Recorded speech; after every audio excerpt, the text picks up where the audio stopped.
Hello and welcome once again to Healthcare on the Rocks, Employee Benefits with a Twist. I'm David Pittman, the head of marketing here at Springbuk, and today I'm welcoming my new co-host, Brittany Hardaway. She joined Springbuk at the end of May as our Director of Strategic Partnerships.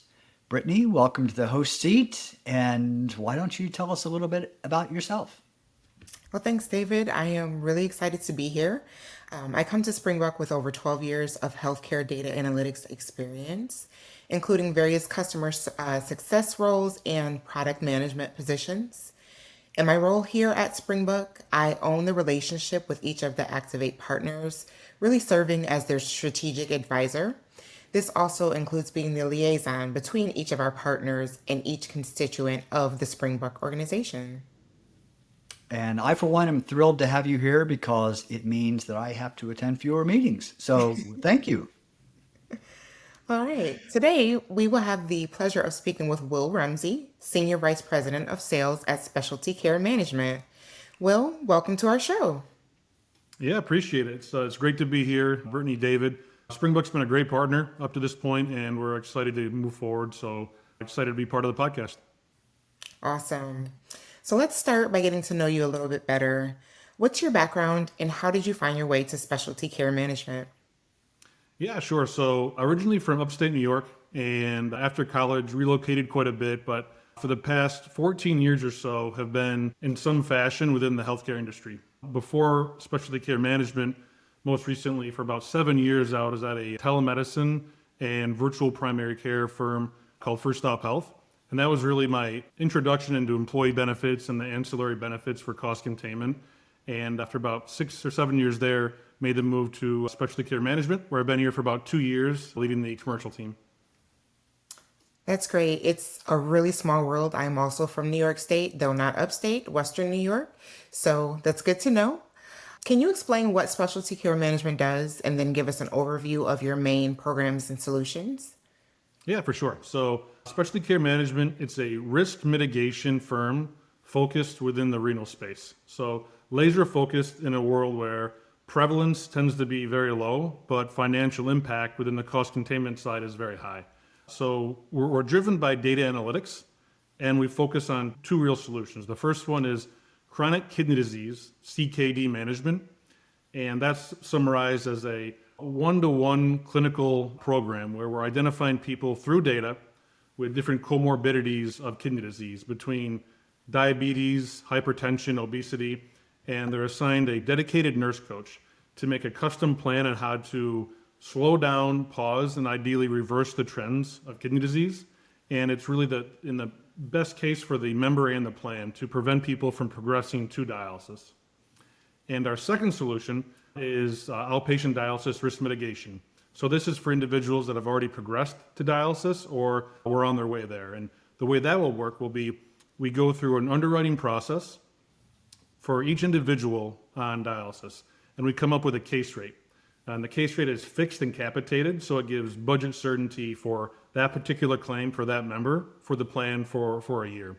And on average, that savings is 82% off of bill charges, but more importantly, just over 54% off of paid charges for each claim. So it's a very substantial impact on the cost for that plan. And the idea is to save the integrity of the dollars allocated for that plan, but also improve the member experience. Where similar to CKD, everyone on dialysis is assigned a nurse coach to help with all those confusing questions of starting dialysis. So member experience is increased while we're lowering the cost for the plan. You hit a lot there that we are going to dig into, so I'm looking forward to hearing more about several of those topics. But I'd like to start with, you talked about the prevalence, and so let's just start there. Tell us a little bit more about the prevalence and the impact of chronic kidney disease. Yeah, for sure. So it's really everywhere. Any company you look at, there's never going to be a firm that is not impacted by kidney disease in any fashion. The prevalence does fluctuate based on a lot of variables between demographics, or geographically where they're located. Industry is a big factor as well. One example being, again, prevalence can be everywhere, but it's a 1-to-3 ratio as far as with demographics. For every one Caucasian, there can be 3 African American, Latino, or Hispanic individuals with kidney disease. So it's going to be everywhere, but there's some areas in some firms, if we had to choose to look into some firms over another, there's prevalence will be higher some places than others. But probably more important than the fact that it's everywhere, the silent aspect of it is really what takes people by surprise, where 90% of individuals with kidney disease don't realize they have it.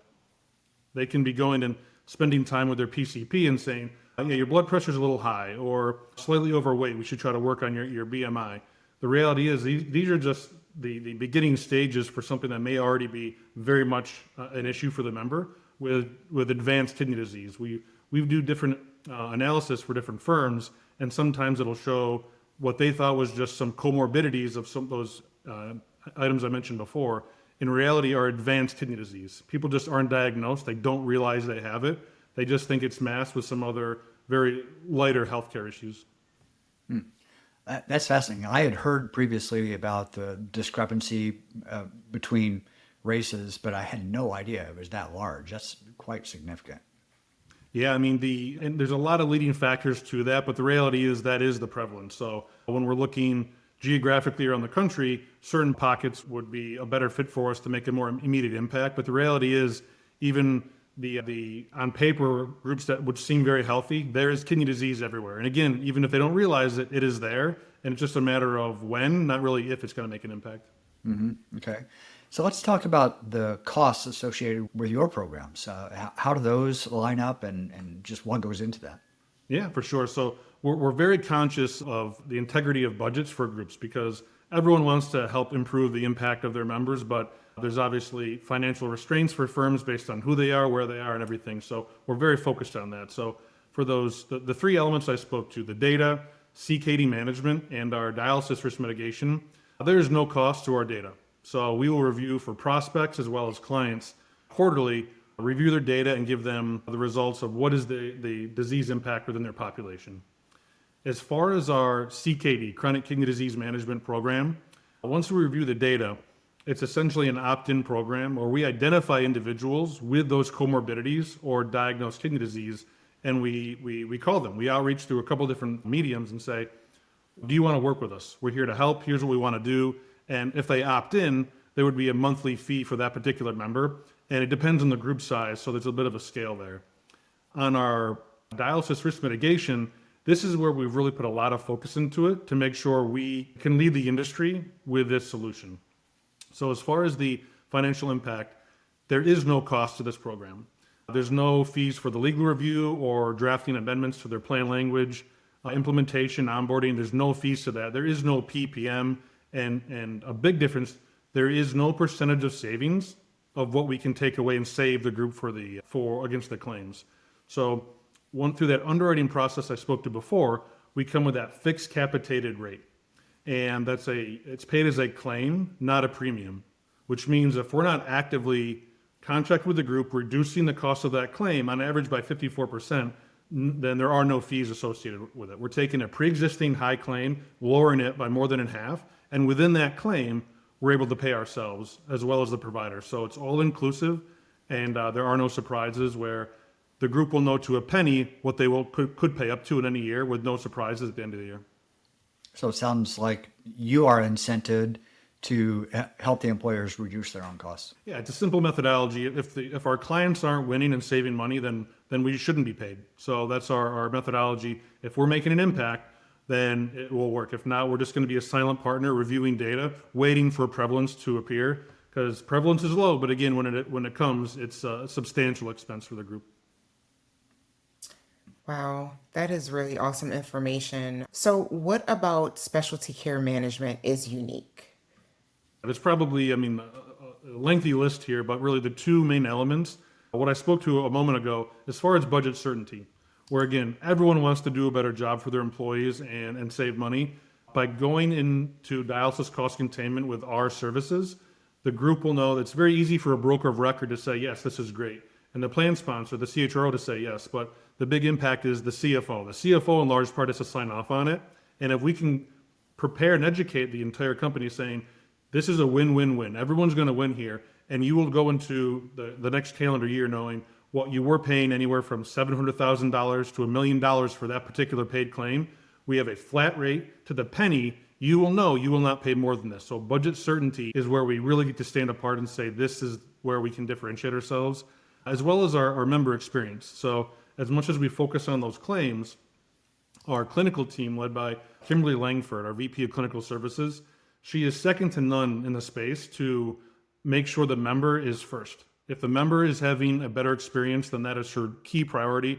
And that is really what we have, a laundry list of testimonials. And members oftentimes say, I don't know what I would have done if I wasn't speaking to my nurse coach. And we can really really enhance that experience for the members. So knowing what it's going to cost to the penny and having every member that works with us have a better experience is where we get to separate ourselves.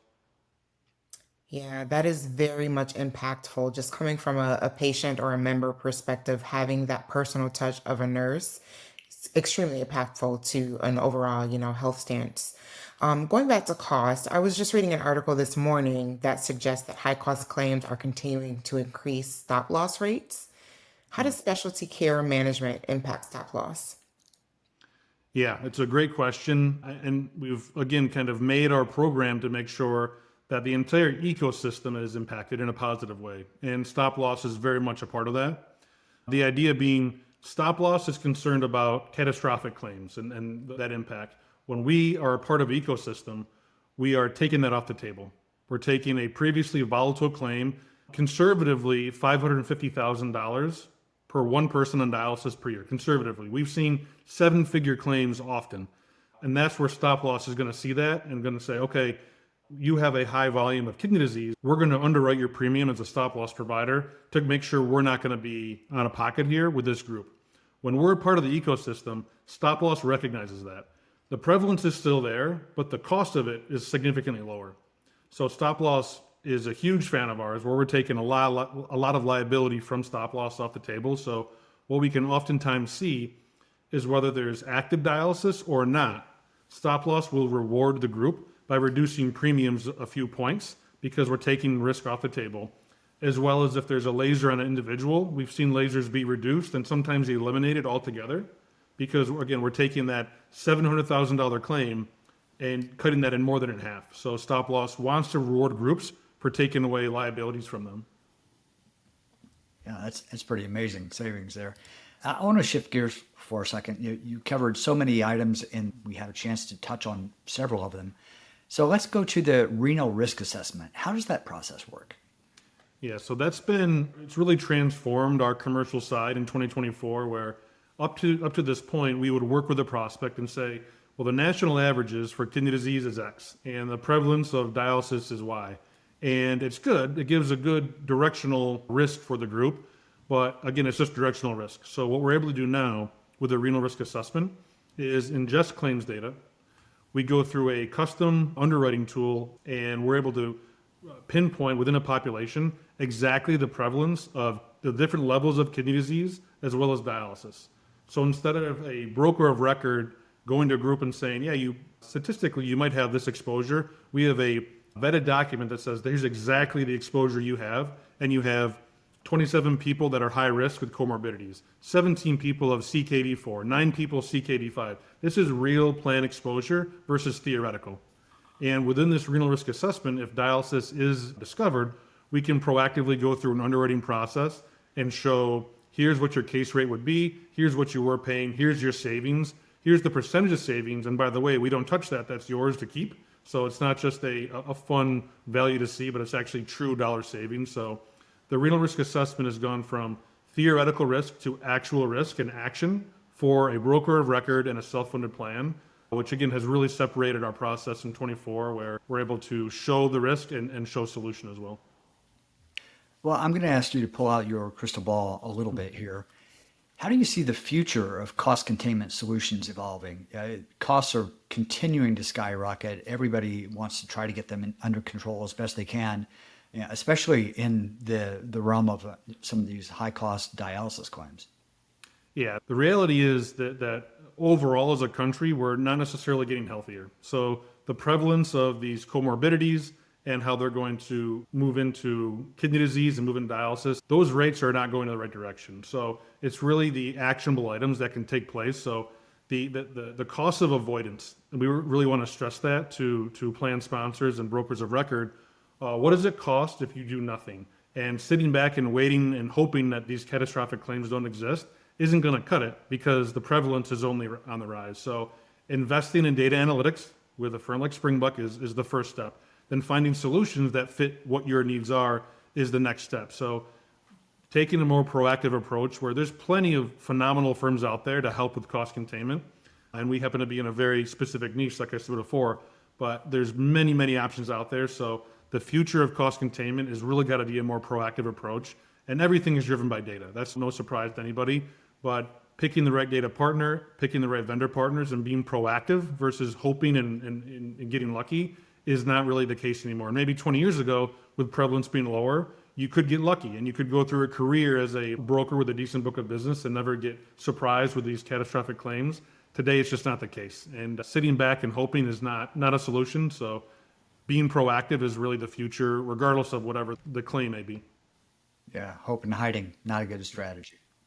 So it sounds like from your programs, what you've described, that specialty care management has a significant potential to be wildly successful in helping employers. Can you share a success story where specialty care management made a significant impact on employers' healthcare costs and employee outcomes? Yeah, for sure. So there's two quick anecdotes. The first one was really getting back to the surprise, where people didn't think they had an issue, and there's very much an issue. So through one of our renal risk assessment exercises, the HR head said, yeah, we have some diabetes within our population, but we don't have any kidney disease, and we're not trending towards dialysis. We said, that's great. You're in a great position then. Let us do this renal risk analysis for you just to confirm it. What was discovered through that was that what she thought was low levels of diabetes happened to be 4 people at CKD stage 4, which is advanced kidney disease. So CKD 5 would be the only level higher before you're progressing to end stage renal disease needing dialysis. So what was assumed to be a healthy-ish population was discovered to be very much at risk to have some pretty horrible surprises for a member experience with 4 members transitioning to dialysis, as well as, again, the plan integrity for benefits. There's going to be 4 dialysis claims. It's going to destroy your stop-loss premiums at renewal. There's going to be potentially 4 lasers, and it's going to impact them significantly. So by the proactive approach there, that was one big surprise in a good way for the group. And another quick anecdote will be a group had come to us with 3 active dialysis members.